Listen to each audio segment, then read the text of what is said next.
Bom dia, estamos começando mais um Unijornal, o seu jornal acadêmico. Vamos falar um pouco sobre o sistema presidencialista, como ele surgiu, quais são seus princípios básicos e como ele funciona na nossa sociedade. Vem com a gente!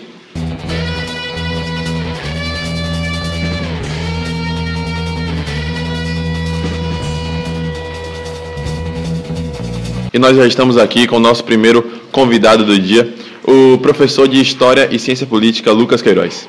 Bom dia, professor. Primeiramente, nós queremos saber sobre as origens do tema de hoje, o sistema presidencialista. Como foi que ele surgiu? Bom dia. O sistema presidencialista, como muitos devem saber, quem cursou pelo menos ensino fundamental sabe, ele teve origem nos Estados Unidos. Ele é um fruto do trabalho político e da elaboração jurídica dos constituintes da Filadélfia, que traçaram as linhas do sistema, ao pegar um pouco do gênero britânico de governo, o parlamentarismo, um pouco dessa constituição, dessa forma de governo britânica, para criar um novo gênero, único, como foi. Ele se assentou um pouco nesses moldes do governo parlamentar, só que numa categoria nova e autônoma do poder, com algumas configurações e modificações básicas, que o diferencia do parlamentarismo. Muito bem, professor. Agora queremos saber um pouco como que podemos definir os princípios básicos do presidencialismo. O sistema presidencialista e o parlamentarista, apesar de serem um pouco parecidos, eles têm três aspectos principais que se destacam na sua fisionomia. Porque, historicamente, o sistema presidencialista ele é um sistema que perfilhou de forma clássica o princípio da separação de poderes. Ele veio com essa teoria que foi um pouco falada por Rousseau, Montesquieu. A seguir vamos nos deparar no presidencialismo, uma forma de governo onde todo o poder executivo se concentra ao redor da pessoa do presidente. E, enfim, o presidente da República deve derivar seus poderes da própria nação, que é o que até dá a legitimidade do seu poder. Vemos casos em que houve presidentes nomeados pelo Congresso, por via indireta. Muito bom, muito bom. Agora, para finalizar, o senhor poderia falar da relação entre executivo e legislativo nessa forma presidencialista de governo? A relação é que o presidente ele é independente do poder legislativo. Ele não pode cair, assim como no parlamentarismo, por problemas políticos, não. Ele responde penalmente nessa questão. A Constituição diz isso. E o presidente, de ordinário, como já se falou, recebe na nação soberana os seus poderes, quase sempre por sufrágio universal direto. E é isso que lhe garante um prestígio, lhe dá uma legitimidade, uma origem democrática de poder, que torna essa independência possível. Muito obrigado, professor Lucas Queiroz, pelos esclarecimentos com relação ao tema proposto. Agora eu convido você a participar aqui da nossa mesa redonda com os outros convidados, especialistas do tema, para a gente discorrer um pouco com relação a esse assunto. Bom, agora vamos chamar o segundo especialista no assunto, o doutor e professor de Direito, Roberto Lopes. Bom dia, doutor Roberto. É um prazer recebê-lo aqui conosco. Vamos discorrer um pouco mais sobre o nosso tema de hoje, o sistema presidencialista. Gostaria de te indagar com relação aos poderes do presidente da República. Quais são eles? Bom dia. Os poderes do presidente conhecem em sua mais larga extensão. São considerados assoberbantes e esmagadores e continuam com a expansão dos sistemas presidenciais ao mundo afora. Com efeito, os encargos presidenciais abrangem sumariamente a chefia da administração através de ministérios e serviços públicos federais, o exercício do comando supremo das Forças Armadas, a direção e orientação da política, e exteriores contribuições de celebrar tratados e convenções, e abrange muitas áreas. Ótimo, professor. Agora, com relação ao Brasil, como é que funciona o poder presidencial? Em relação ao Brasil, nos baseamos na Constituição de 1988, para ser mais específico, no artigo 84, que traz a competência privativa do presidente da República. Sua atribuição dilata na matéria legislativa à ordem administrativa, da esfera do poder militar ao campo da política exterior, dos negócios da ordem federativa aos da função judiciária. Cabe assim ao presidente, na forma e nos casos previstos pela Constituição, tomar a iniciativa do processo legislativo. E sua competência privativa é, igualmente, a sanção, a promulgação e a publicação das leis, bem como a expedição de decretos e regulamentos indispensáveis, a fiel execução dos diplomas. Possui também o presidente o poder do veto total ou parcial dos projetos de lei. Pronto, agora veremos a reportagem da nossa equipe com a professora de Direito Constitucional, Carolina. Valeu, meu amigo Matheus Chapelin. Estamos aqui com a professora de Direito Constitucional, Carolina, para transcorrer sobre o assunto proposto, que é o presidencialismo. Bom, na nossa primeira pergunta, temos: como você define a modernização do poder executivo e o perigo das ditaduras constitucionais? Bom dia. Bom, em suma, a ampliação dos poderes do presidente da República em vários países onde adotam a forma presidencial de governo e em alguns regidos pelo sistema parlamentar, como a França, reflete de uma parte a tendência de modernizar o poder executivo, dotando-o de instrumentos indispensáveis ao eficaz exercício da função governativa numa sociedade democrática de massas, cada vez mais exigente de medidas de profundidade social e econômica. Resta saber, mormente nos países presidenciais de estrutura subdesenvolvida, até onde poderá se admitir essa expansão do poder judiciário do presidente, sem acoimar de ditadura constitucional os estados, onde esse fenômeno ocorre. Muito bom, muito bom. Agora passamos para a segunda pergunta. Sobre os ministérios, o que podemos retratar? Bom, o Ministério, no sistema presidencial, é um corpo de auxiliares da confiança imediata do presidente, responsável perante esse, sem nenhum vínculo de sujeição política ao Congresso. Nos países presidenciais, o que mais se acerca ao modelo americano tradicional, os ministros ou secretários são pessoas estranhas às casas legislativas, em cuja dependência o presidente jamais vai recrutá-lo, fazendo assim realçar o princípio da separação de poderes. Tem os ministros definida a responsabilidade administrativa e não a responsabilidade política, como ocorre no parlamentarismo.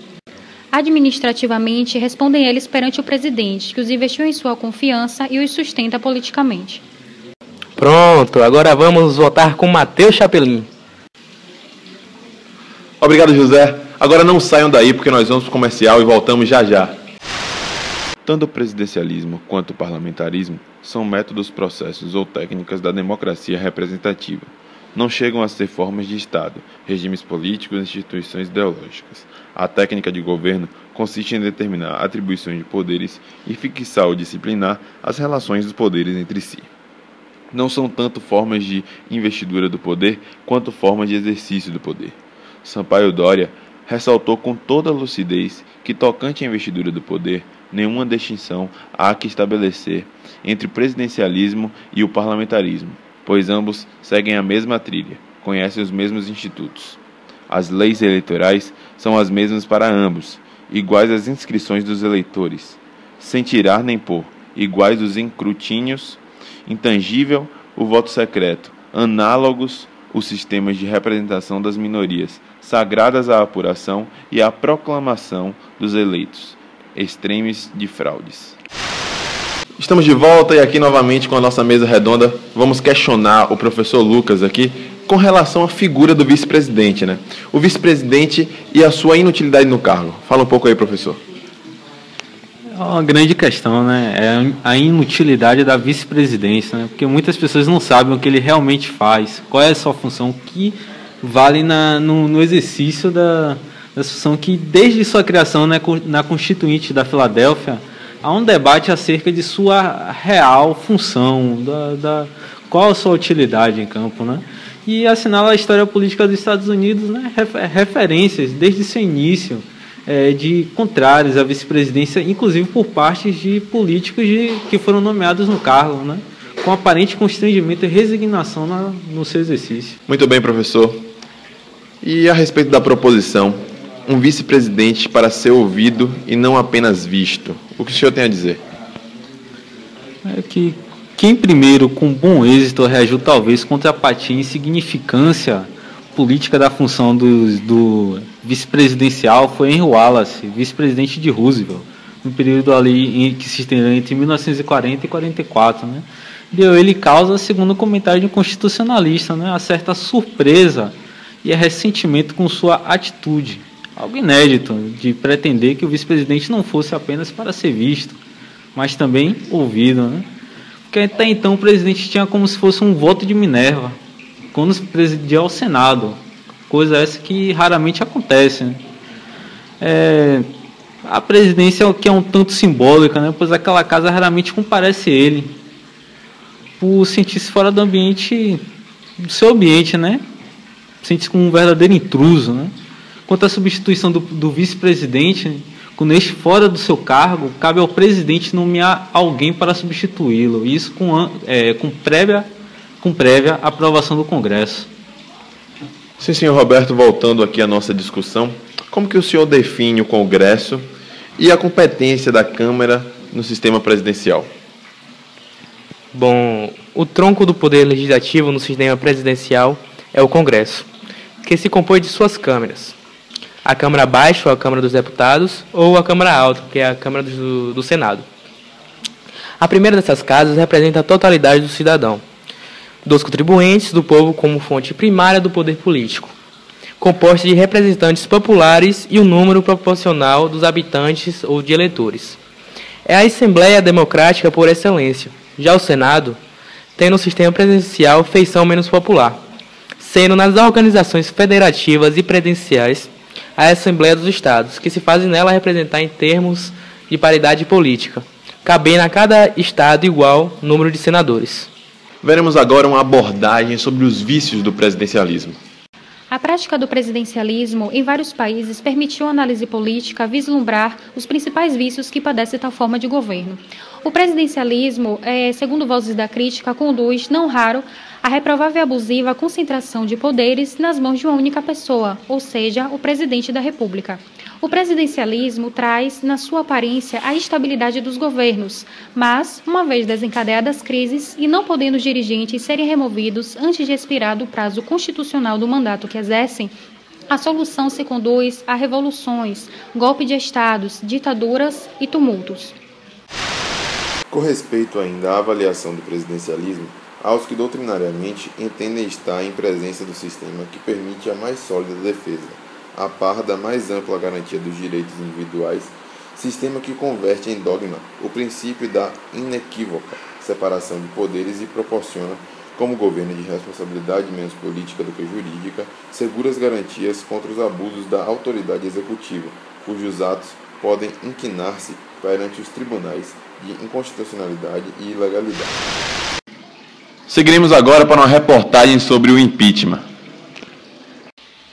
Em relação ao impeachment e ausência de uma responsabilidade presidencial, um dos nossos constitucionalistas retratou com suma clareza a inoperância do impeachment, um instituto de origem anglo-saxônica acolhido pelas constituições presidencialistas, retratando-se de um processo de forma criminal a posteriori. Seu manejo é lento, difícil, corruptor e condicionado a atos previamente capitulados como crimes. Como se sente em relação ao impeachment? Bom, os anos de humilhação e execração já ficaram para trás, né? Fazem parte do meu ser.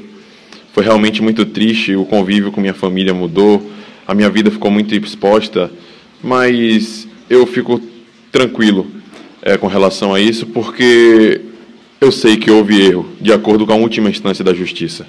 O senhor tem pretensão de voltar a disputar a presidência da República? Por que não, Ana? Pretensão eu tenho. Eu acredito que se eu mostrar para a nação brasileira que posso corresponder a tudo aquilo que irá lhe beneficiar, acredito que eles vão acreditar em mim e me apoiar sim. O processo que culminou com a renúncia do presidente Fernando Collor de Mello em 29 de dezembro de 1992 foi resultado de meses de investigação parlamentar provocada por denúncias de corrupção divulgadas pela imprensa. Ainda candidato, em 1989, o ex-governador de Alagoas era bem diferente dos políticos da época. Relativamente jovem, tinha 39 anos, fazia Cooper, andava de jet ski e estampava frases de impacto nas suas camisas, como "Não fale em crise, trabalhe". Quando assumiu, em março de 1990, sua popularidade começou a ficar abalada ao confiscar o saldo das poupanças bancárias a fim de frear a inflação. Cada pessoa ficou com apenas 50 mil cruzeiros. Hoje, cerca de 6 mil reais.